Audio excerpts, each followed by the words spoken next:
Great, welcome everybody. It's nice to see you virtually. Of course, I wish we could have hosted you on campus for this session, but hopefully this means we've got people joining us from all over. You are in the right place if you're here to talk about the PA Studies program at UNT Health Science Center in Fort Worth and the process of reapplying to the program. I'm Felicity White, I'm Director of Admissions. And then on the call with me from the Office of Admissions and Recruitment is Pam Pleasant. So we have prepared some information that we hope you'll find helpful. We'll go through that. In this format, I still want to invite you to ask questions. I'll ask you to do that in the chat feature here on Zoom. And Pam is gonna monitor the chat feed. She may respond to some questions there in the chat, and then I will take breaks in the presentation periodically just to check and see what questions are coming in the chat and to see if we can address any of those. And then at the end of the presentation, we will save plenty of time for Q&A. Our goal today is to answer the questions that you have about this process, and so hopefully together we'll accomplish that. But we'll go ahead and dive right in so we can use your time well. So again, we're talking about the PA Studies program. Hopefully you're in the right room. And I'm going to talk today, I'm going to give you a little insight into our applicant pool and what that looks like so that you kind of have a gauge of how competitive this process is. I am going to touch on our eligibility requirements because we're always surprised how many candidates make applications to the program who don't meet the eligibility requirements. So I want to make sure that we have clarity on what those are and you can ensure that you're meeting them. We will talk about the timing of your application and how our cycle works in the calendar. And where we'll spend most of our time this afternoon is talking about the strategies that you can use to make sure that you are building a stronger application for your next attempt at joining the program. So I'm sure I'm, kind of preaching to the choir here. You all know that the PA profession is a fantastic career option, and that's why you're here and that's why you're interested. If the word wasn't already out, now, USA Today and Newsweek have determined that the PA profession is the #1 job in America. So I can tell you all, you have good taste in career aspirations. So do about 2,100 people who apply to the program every year. And they're applying for 75 available seats in the class that we have. There are many more people in that pool of 2,100 applicants than that could be successful in our program, that could be outstanding clinicians, many more than just 75. But we are limited to 75 seats in the class by the resources that we have. And we have the same limitations that most PA programs have. We're limited by the number of core faculty members that we can recruit to be instructors with the program. And we are limited by the number of clinical rotation sites that we have affiliated with the program. And so we have the resources to educate 75 students. That doesn't mean only 75 of our applicants were qualified. But we live in reality, and the reality is there's 75 spots, and we have to narrow that applicant pool down to just 75 students. The first thing that we're going to look at when we're narrowing down the applicant pool is, do the applicants meet our eligibility requirements?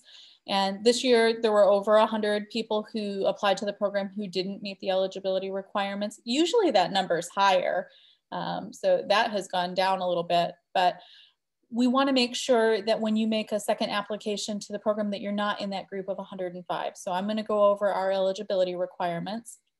Out of that group, we also had 159 people who failed to successfully complete the application process. So maybe they missed a deadline, or maybe they missed submitting some materials that they were supposed to submit.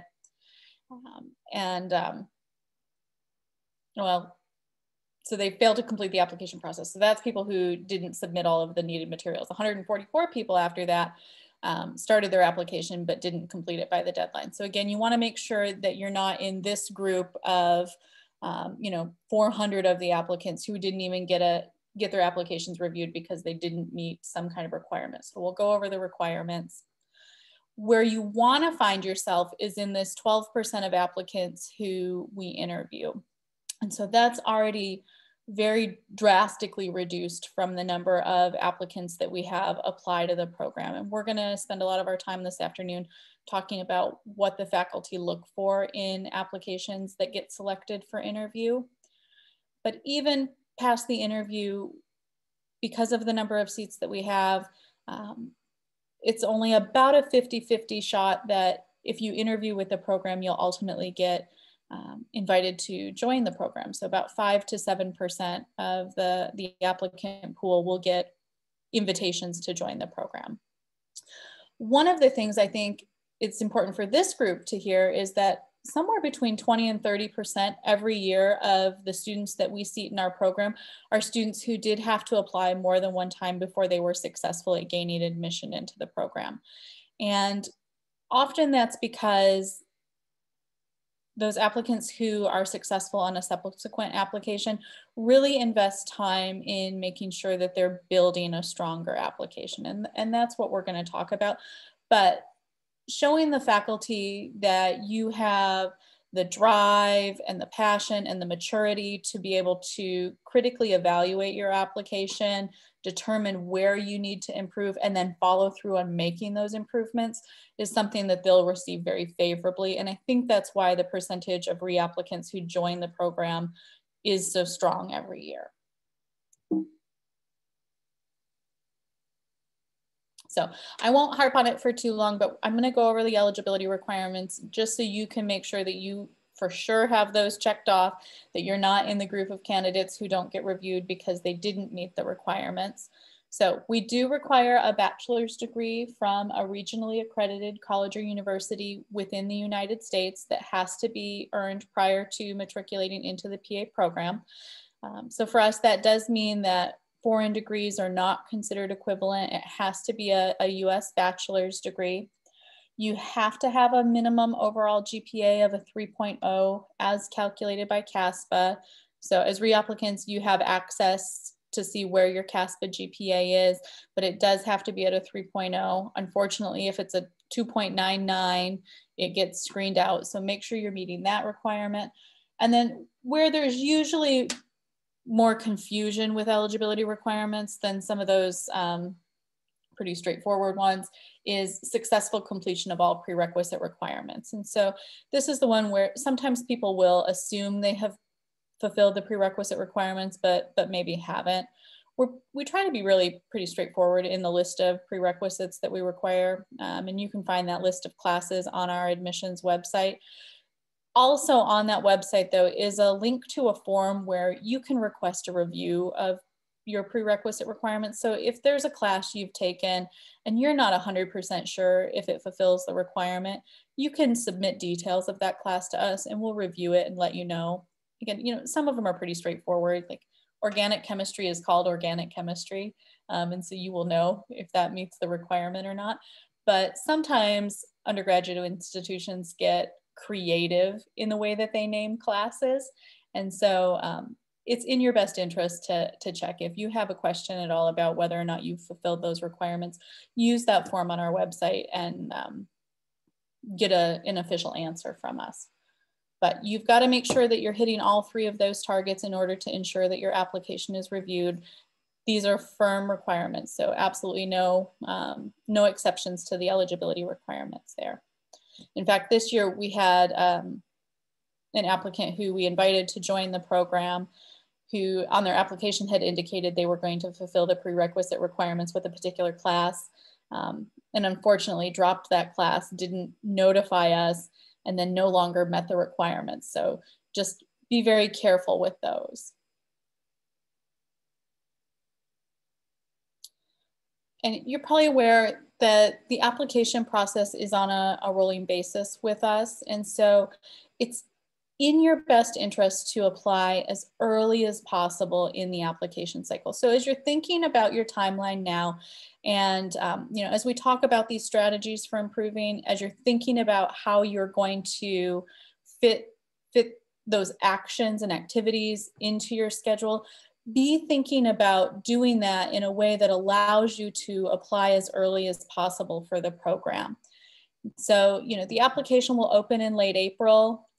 By the middle of June, we are reviewing completed files. We are starting to make our determinations about who is invited to our earliest interview days. And so even though the application will stay open until September the 1st, you want to make sure that you're submitting an application early enough that you're considered for all of the available interviews. If you wait to September 1st to submit your application, we will still have some interview seats still available, but probably 3/4 plus of the interview spots will already be filled. And so then you're competing against more applicants for fewer seats in the program. And I'm not great at math, but even I can do the math to know that that's not in your best interest. So think about your timeline, make sure that you're submitting as early as possible. And for us, know that we don't queue an application up to evaluate it until all of the application materials are received. So we've got your verified CASPA. And remember, it's going to take CASPA a few weeks to verify from the time that you successfully submit everything. So you've got to have your verified CASPA, you've got to have your letters of recommendation associated with it. For us, we're going to ask that you complete the CASPA assessment test and submit an application processing fee. And so once your checklist shows that all 4 of those criteria are met, that's when your application will go into the queue to be reviewed. So just stay on top of meeting those requirements, stay on top of making sure that they're in early so that your application is considered before we start filling up interview seats. And then the hard part, right? So you can make sure that you meet the eligibility requirements. You can plan your schedule and get things on the calendar. But what is hard about this process is really being critical of your previous application and being honest with yourself about that. So you have to take a look at your previous application and see where there is room for improvement. Now, again, no, your application may have been convincing enough that we thought you would be a good student in the program, that we thought you could go on to be an excellent clinician, but it wasn't strong enough to be more convincing than the other applicants who ultimately were invited to join the program. And so we're not talking about meeting minimum requirements. We're not talking about even just meeting the threshold of convincing the faculty that you would be a good student. We're meeting a threshold of, being in that top 12% of candidates who are making applications to the program. And so I recognize that it's uncomfortable to do this, but to be successful on a reapplication, you really have to be honest with yourself about where your strengths are and where you are not as strong compared to other candidates, and what can you do to improve in those areas. And so as you're doing that evaluation and then you're taking action to improve your application, the other thing to keep in mind is how can you highlight these things in your subsequent application. So obviously, if it's an experience, you're going to detail it in the appropriate place in the application, but can you reflect on it in your short answers? Can you reflect on it in your essays? Is it something that people writing your recommendation letters can reflect on? So make sure that the improvements that you make, you're going to invest your time in making these improvements. So make sure that you are highlighting them in your application. And there's a variety of different areas that we're going to look at to see improvement. Where you focus your time will depend on your evaluation of your application. It will depend on where you see the most room for improvement, but it would be very likely that you're going to hit several of these different areas. So, maybe you need improvement in your academics. Maybe you need to have more experience working with patients, more exposure to the PA profession. Maybe you need to develop relationships with people who are going to write stronger letters of recommendation. Maybe it's showing, passion for serving others through more volunteer engagement. And maybe it's honing your communication skills more. It may just be one of these areas that you really need to focus on, but likely it's going to be multiple different areas. And, I know it's a little cliche to say we're looking for a well-rounded applicant, but we really are. The students who are invited to join the program are strong in all of these different areas. They're not, you know, outstanding in one area and that outweighs, you know, lacking in another area. That the students who join the program really are strong in all of the different areas that we look at. And we'll dive a little deeper into each one of these. So certainly academics are important. Academics aren't the only measure that we look at when we're inviting someone to join the program, but we do have to feel confident that when we invite someone to join the class, that they have what it takes to be successful in a really fast-paced and rigorous science-intensive curriculum. And so you can see the overall GPA, average science GPA of people that join the program is about a 3.7, 3.8. You can see the range of GPAs for students who were successfully admitted. That's a little wider. Typically, if someone is in the lower end of that GPA range, maybe they have had more success with their most recent academics. You see this upward trend in their performance. It's important that you're showing us as an applicant that you have mastered the prerequisite course content. So you see that GPA is fairly high. The range there is pretty narrow because the prerequisites, you know, represent the foundational knowledge that you need in order to be successful in the PA curriculum, because it is going to start fast. And so you need to have some background in order to be a successful student right away. And that's why we really look in particular at performance in prerequisites. And so as a reapplicant, I would encourage you, you know, look at where your grades are in those particular classes. And if you need to demonstrate academic improvement, that's the first place to start. It's very uncommon for us to admit someone who has grades below a B in a prerequisite course. And so you want to demonstrate that you have mastered that content. So if that means repeating a prerequisite course for a higher grade, that is a good place to start. If you've already performed well in your prerequisite courses, but you're looking at your academic record and you think you still need to demonstrate some improvement there, then taking challenging science classes and doing well in them is going to be the thing that's most convincing to the admissions committee. Sometimes as a reapplicant, when you're thinking about improving your academic performance, you're needing to focus on showing consistency in your academic performance. So maybe, you know, you have a lower than average GPA because when you started your college experience, you were an inconsistent student. Maybe you had failed some courses or had a pattern of withdrawing from courses, and whatever the challenges were that that caused that, you can show that you have overcome them. Maybe you address that in your written materials. You talk about, you know, this is what happened. These are the actions I took to overcome these challenges. This is why I know I am a solid student now. But if you couple that with also having your most recent coursework show this upward trend and show that you are now consistent, you're no longer withdrawing from courses, you're no longer you know, having low grades and high grades and low grades and high grades, but it's a consistent upward trend. That's what will be convincing to the admissions committee. So as you're evaluating your academic performance, keep that consistency in mind. I'm going to pause for a second. Pam, are there any questions that are coming in about some of the topics that we've covered so far? We've had some really good questions. I've been able to answer them. We just had one that's come in about letter of recommendation, but I know you're fixing to touch base on that. So I'm going to let you go ahead and touch that in a little bit. Okay, so I'll go on to some of these other topics. Keep the questions coming in. I know Pam's happy to respond to them, but if any questions come in that are good for the whole group to hear, she'll let me know about it. Okay, so once you've crossed this hurdle where your academic record is convincing enough to the faculty, then all of these other areas that I had listed on that first slide really come into play. So you are convincing academically. Now, in order to get into that group of, you know, the top 10, 12% who gets invited to interview with the program, we're going to look at these other selection factors. And so knowledge of the profession is important, right? When we admit 75 students, we want to graduate 75 PAs. And we come really, really, really close to doing that. Almost everyone who starts the program finishes the program.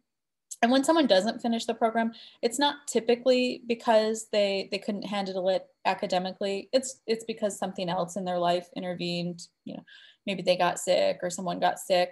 But what we want to avoid is anyone joining the program and thinking, you know what, I really didn't know what I was getting into. I don't want it this bad. You know, I don't want it bad enough to go through 30 months of really challenging coursework and clinical experiences. And so I'm out of here. For us, that almost never happens because we are evaluating knowledge of the profession and exposure to the profession. And so we're admitting students who are making a really well-informed decision to pursue the PA profession. And we want to see that reflected in your application materials. So experiences working in settings where PAs are practicing, experience shadowing with PAs, knowledge of what challenges the profession is facing, and being able to talk about those things in your written materials first. Ultimately, if you're invited into an interview, is how we're going to gauge whether you're making that well-informed decision. And so I would encourage you, you know, I know it's always been challenging to get shadowing and mentoring opportunities. And with everything going on in the world right now, that is even more challenging. But I would encourage you, you know, if you're looking at your application and you see this as an area where you're lacking in comparison to admitted students, then I would encourage you to continue to seek this out, even if it's virtual experiences right now. So I encourage you, be creative with it. But at the very least, seek out educational opportunities, you know, look at things that, you know, your National PA Association and state PA associations are putting out. They're putting out educational materials that you can experience, even not necessarily in lieu of gaining shadowing, but in addition to it, especially when shadowing is harder to come by right now. One of the ways, though, to get that exposure to the profession when shadowing isn't working is through gaining positions in healthcare settings. And so when you can work in a setting where a PA would practice and you have some responsibility for the care of a patient, that's something that's going to be very convincing to the admissions committee that you are making this well-informed decision. It's also going to be convincing to them that you are building skills that are necessary for a successful clinician. So we definitely don't expect you already to be practicing at the level of a PA, but that basic exposure to team-based healthcare delivery, that basic exposure to being the one to, you know, physically interact with patients, that you've got the interpersonal skills to do that, is going to be favorable to the admissions committee. And so the vast majority of students who join the program have some experience working in patient care settings. Typically, you know, they worked for about 2 years leading up to PA school in a part-time role. And the most common things we see them doing are, you know, working as medical assistants, scribes, CNAs. Sometimes students will join the program with kind of more advanced standing in healthcare careers. So maybe they are nurses, paramedics, EMTs, something that requires certification. We definitely see some of our class joining the program after having another career already in healthcare, but the majority of the class is coming in with this entry-level experience. So working as medical assistants and scribes most commonly, but they're doing that in settings where PAs practice. And so they're getting that exposure to the profession, and they are gaining the skills that we're going to build on in the program. So, you know, again, if you're looking at your application and this is an area where you, in your previous application, didn't have as much experience or as exposure, you're going to want to make sure you're coming up with a plan to overcome that in your next application. Felicity, I have a question on that. If you could address while you're sure with the patient care hours. So Jacqueline asks, and there've been several that said yes, second to Jacqueline's question. So her question is, what if I don't have direct patient care hours, but I have a lot of healthcare hours? It's a good question. We probably look at it differently than some PA programs. And so it's a good question to ask around. For us, it doesn't matter as much whether in your CASPA application, you're putting your hours in patient care experience or in health related experiences. We're going to evaluate all of that for the whole picture. The most convincing experiences are going to be ones where you are in a setting where a PA practices, so that we know that you've had exposure to that profession. And then, you know, the other piece of the most convincing experience is going to be you have responsibility for the care of the patient. But there are certainly other experiences that are valuable. You know, we have students join the program every year who maybe they worked as pharmacy technicians. And so that's not typically going to be in a setting where a PA practices, but certainly pharmacology is a big part of the curriculum. And so they're showing that they've had exposure to that part of healthcare. When you're working in a setting where it's not typical for a PA to be practicing, then it becomes a little more important for that applicant to do some shadowing with PAs. So, you know, like another example is maybe someone has experience as an optometric technician, and again, not a setting where you're typically going to find a PA practicing. And so it's still good experience and exposure. It's still good, you know, patient care experience. We can see that you're building those interpersonal skills that we can build on in the program, but it's no exposure to the PA profession, so shadowing becomes more important. So you can kind of balance that out. Jacqueline, I don't know if that answered your question. If you have follow-up questions, feel free to stick them in the chat. But again, it's one of those things where one area of the application doesn't outweigh having something lacking in another area. And so if you're looking and you see direct patient care is what I'm missing, even if I've got great other experiences in healthcare, what can I do to address this area of the application where it is a weakness as compared to other applicants? And so maybe, you know, you don't leave your current job, but you find a volunteer setting where you can have some of that direct patient care exposure. And again, if there's follow-up questions, put them in. Pam will let me know, and we've got plenty of time for questions. Letters of recommendation are important, right? This is this unbiased third party who actually gets to confirm that all of the great things you're telling us about yourself are true.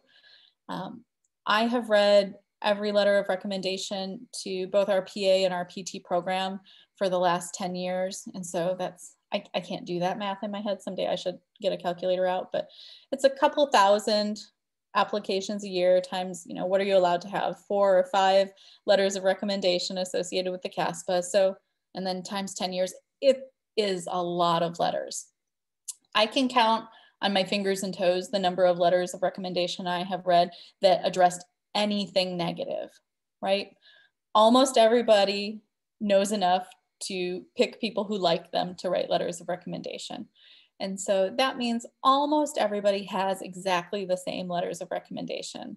So they'll come in and they'll say, Pam was in my class and she was a delight, or we had Pam in our clinic and all the patients loved her. It's not a negative letter of recommendation, but it also doesn't do anything to support your application because every single other person has that same letter. The letters that not everyone has are letters that give really, really specific examples about why the person writing the letter has confidence in you and why they are sure that you will be an excellent student and an excellent clinician. In order to give those detailed examples and insights, they have to know you well. So you've got to build those relationships. And it can't just be that, you know, I was in Professor X's class and I sat in the back row of class all semester, and now I've got to go ask for a letter of recommendation. You really have to invest time in building these relationships so people have enough experience with you to give us examples. So you got to build those relationships. And then you, as a re-applicant, I would encourage you, you know, think strategically about who you ask to write these letters. As you're looking at where your application was weak in comparison to the students who were admitted, think about who you can ask to write letters that build up the areas that were weak for you. So if we're talking about, you know, maybe you had to improve on your academics, then it's really important for you to have a professor, especially one who teaches in a you know, in a science discipline, talking about who you are as a student and why you can handle graduate level science coursework. If the lack in your application was with patient care experience, then, you know, as you're seeking out new experiences, you want to talk to the clinicians who are having a chance to observe you in a clinical setting, and they can give specific examples about why, you know, maybe you have fewer hours than other applicants, but why they have seen you perform in this area, and what you're doing that makes them really confident that you have the potential to be one of their colleagues someday. So think about where your weaknesses were and who you can ask to write letters that address those weaknesses, but then give them instructions about the types of things that will be impactful in those letters, so that it's not just the, oh, you know, he was great and she was wonderful letter that everybody has. And use all of the slots available for letters of recommendation. So I think CASPA allows 4. If that's the case, have 4 letters of recommendation. We will review all of the letters that are associated with your application.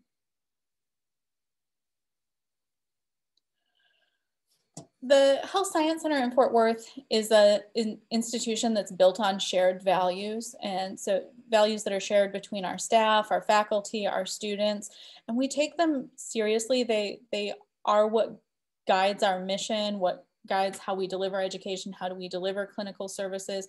And one of the most important values we have is service to others.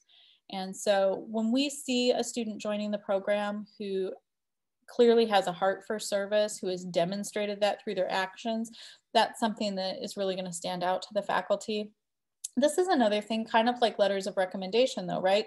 Everybody has some service on their application, because you see that there is a section on the CASPA for service. And so, you know, what can I do to fill out that application or that section of the application? And so not to make light of any particular kind of service, but it is less impactful to say, you know, I did 3 hours on this project and 2 hours on this project and 3 hours on this project, and phew, now I can fill out this section of the CASPA, than it is to say, I saw a need in my community. I was passionate about a particular issue or a particular project, and I took long-term extended action on that project.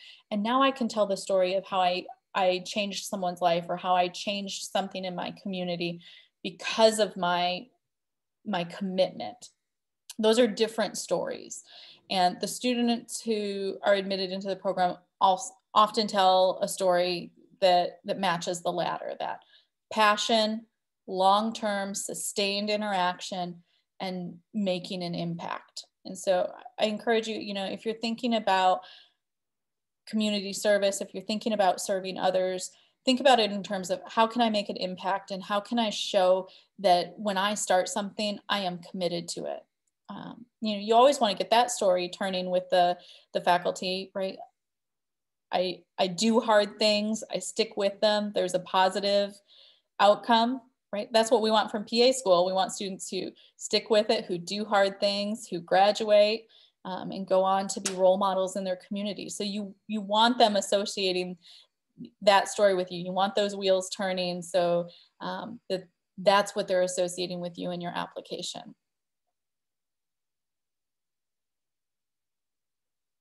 Communication skills, I mean, again, I think we can all agree how important these are for someone who wants to go into a clinical role. You have to have strong interpersonal skills in order to interact with your patients. And so we're going to assess your communication skills. We're going to look first at your written skills, right? I mean, you're submitting an application to us that is in writing. And so we're going to look at, you know, how you present yourself in that application. So just be careful with it. Make sure it's not full of typos.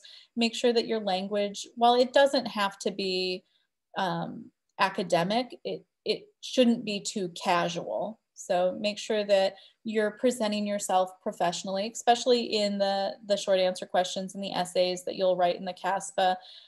You know, think back to 12th grade English and make sure that you've got an intro, a body, a conclusion, you're using appropriate grammar and essay construction, but you're presenting yourself professionally. Where we really look at communication skills is through the interview process, and this is why we interview. And so the best advice that I can give you for the interviews is to practice. We use a multiple mini interview format. So I know some of the people on the call made it through to the interviews and some had not yet.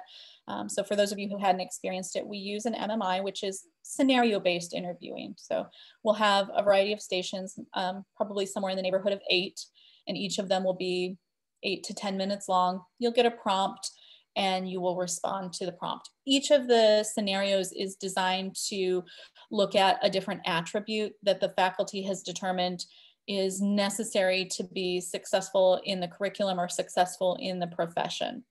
And so they're hard to practice for, in that, you know, you don't know what questions you're going to get, but the things that you can do to make sure that you present yourself positively in the interviews is to not be too nervous. I mean, I know it's a high stakes day, and so there's going to be some level of nerves, but the more that you practice, the more composed you'll be when you do come for the professional school interview. You want to be able to think on your toes about issues that pertain to the profession that you want to join. And so, you know, be able to take a position, defend a position, and be able to, you know, talk about it coherently. And so the more practicing that you do, the more poised you will be when you come in for that professional school interview, regardless of what kind of question or scenario is thrown at you. So you can find all kinds of MMI practice materials online. You can start doing that with friends or with, you know, practicing with clinicians or maybe faculty members who you're working with. Even as an alum of your undergraduate institution, there are probably services there set up to help you prepare for your interview. So I would take advantage of that. But really, we want to make sure that you can analyze a situation and defend your response. So that's going to be the most important thing.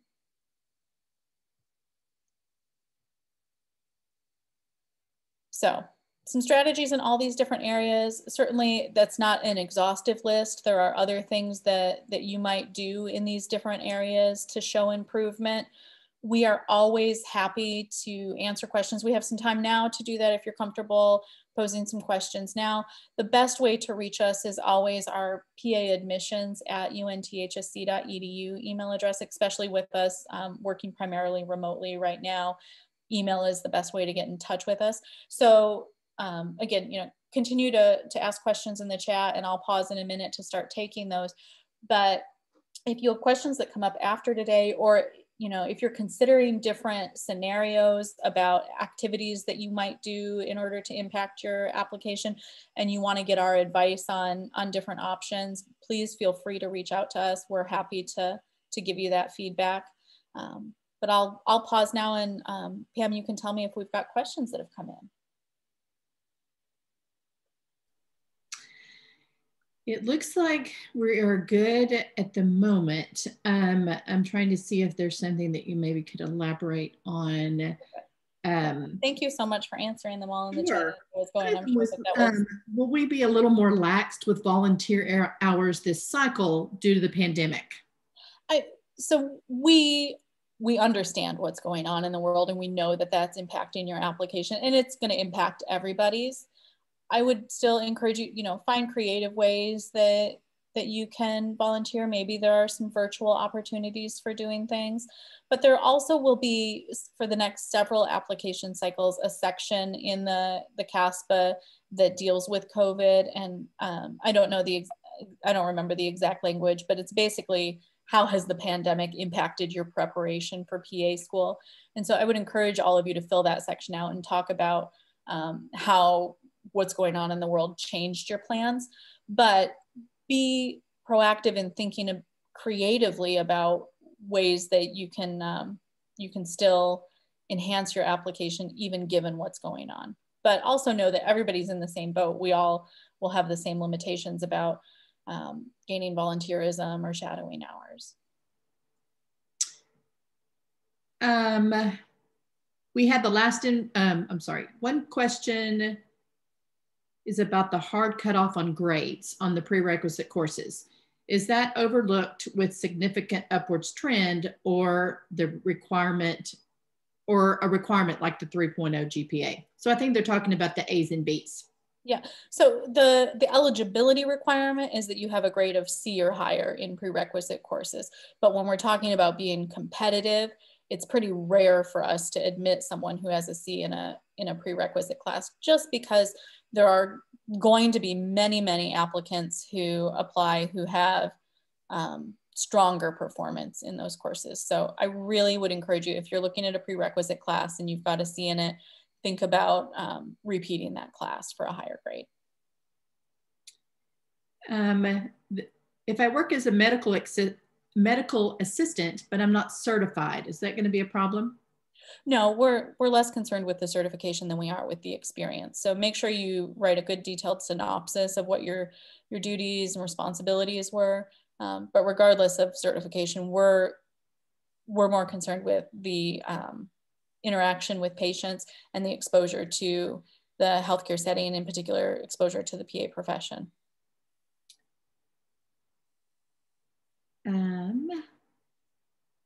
Is it recommended to rewrite the personal statement and start from scratch? Yeah, absolutely. Certainly there may be some themes that are common between your two essays. You know, if you're reflecting on why you decided to pursue the PA profession, that probably isn't going to change. But I would tell you not to recycle the exact same essay, just because that's going to look negative when the faculty is thinking about how much effort you put in. Does that make sense? And certainly, you know, there are things that you're doing between applications that would be appropriate to reflect on. So you want to make sure that you include those. You know, we talked about how important it is for you to highlight the improvements that you've made. And certainly you may want to highlight them in that essay. So definitely wouldn't recycle exactly the same essay, even if some of the themes might be the same. I answered that question earlier about the letters of recommendation. They asked the same thing. And my answer was they might not, you know, have to have that letter totally rewritten, but at least have the person, you know, change those dates, update it if there's been any more interaction, those kinds of things. Right. PA school is going to take a lot of effort. And so you want to show that you've made a lot of effort in your application if you want to convince the faculty that you're going to make that effort in school. Correct.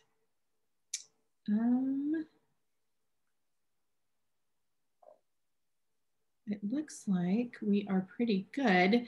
This is the last one. Could you elaborate more on the best ways to improve academics?